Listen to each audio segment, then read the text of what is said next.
Now about this. Operation Epic Fury. Here we go. President Trump is warning Iran to get smart soon as U.S. forces maintain the blockade of the Strait. And the commander-in-chief is now weighing next steps and will reportedly be briefed on new military options today. All right, let's go to Brian Yennis. He's live in Tel Aviv with the latest. Good morning, Brian. Good morning. Well, for now, President Trump has opted to extend the U.S. blockade on Iranian ports, calling the blockade, quote, genius and foolproof in crippling Iran's economy. But the president is also warning Iran that he is weighing another wave of military strikes, warning them to, quote, get smart soon and agree to a deal that ends its nuclear weapons program. Now they have to cry uncle. That's all they have to do. Just say, we give up. When you have to fly 18 hours every time you want to have a meeting, and you know what the meeting is all about, and you know they're going to give you a piece of paper that you don't like before you even leave. It's ridiculous. They've come a long way. The question is whether or not they're going to go far enough. So at this moment, there will never be a deal unless they agree that there will be no nuclear weapons.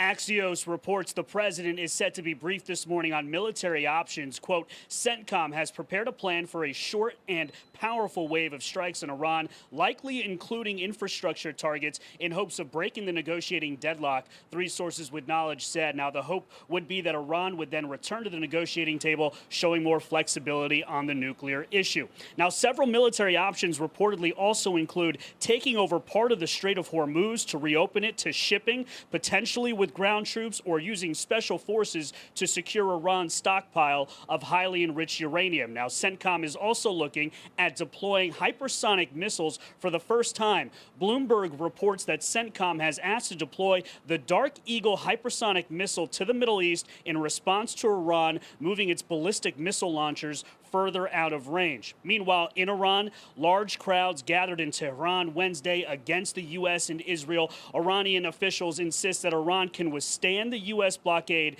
and is warning of, quote, unprecedented military action if the blockade continues. Iran's parliamentary speaker, Mohammad Bagher Kalibaf, is even mocking U.S. claims that its oil infrastructure is on the verge of exploding as it runs out of oil storage, writing on X, quote, 3 days in, no well exploded. We could extend to 30 days and live stream the well here. Secretary of War Pete Hegseth and the chairman of the Joint Chiefs, General Dan Kane, will testify in front of the Senate Armed Services Committee, day two of what's expected to be more heated exchanges about the war in Iran with Democrats. Guys. yeah, thanks so much, Brian. So the markets don't love the fact that the president's released the fact that we have a plan. Maybe hit him for another 10 days and using our hypersonic missile cache. But I think Scott Bessent has the most interesting attack plan that could bring them down financially. They were already on huge inflation problems, the diminishment of their currency, the real. They were already having huge problems, the heavily sanctioned, but now Scott Bessent has now seized $350 million in crypto, $100 million just last week. Overall, they've taken and frozen between 450 and 500 million in crypto. That's what these criminal groups and these criminal governments try to do. Yeah, they use the crypto because, you know, it's harder to trace. They buy weapons with that crypto. They use it for trafficking organizations as well. Here's Scott Bessent talking about the plan.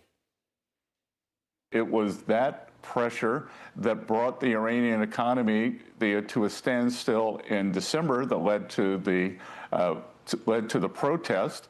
The largest bank in Iran collapsed. The central bank had to monetize the debt, and that created massive inflation. Their currency is down about 60 or 70% versus the U.S. dollar, so they're in the middle of a currency crisis.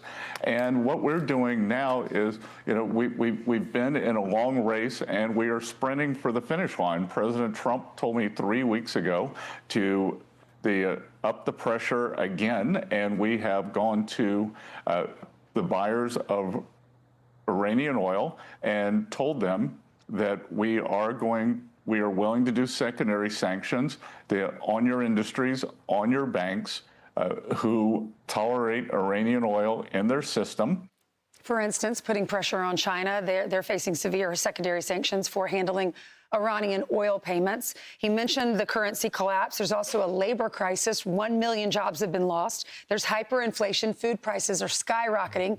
The cost of chicken is up 75%, for example. 2 major steel producers have halted production. That's destroyed 20 to 30% of Iran's steel output. And strikes have damaged 20,000 different factories. That's 20% of Iran's total production units. You just get the impression, Brian, and the president has more information than we do. He has all the intelligence. He's looking at the full plan, that he's waiting for something. I don't know what it is, what it could be possibly, but the Iranians have shown that they really don't want to negotiate. The IRGC seems to be running the show. The political leadership can say whatever they want to say. The IRGC, they want to fight. And the president has the blockade. The military assets continue to move toward the region.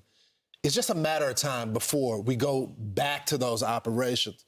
What the president knows, what he's waiting for, I don't know. But I do trust him to make the right decision. I think that he is talking to them. Yeah. There's no doubt about it. And there's not going to be a visit, so don't wait for a big visit. He's like, I'm not sending my people 18 hours so you give me a piece of paper that I can't use. Be sure to like and subscribe for all the Fox News latest on YouTube and catch full shows streaming now on Fox One.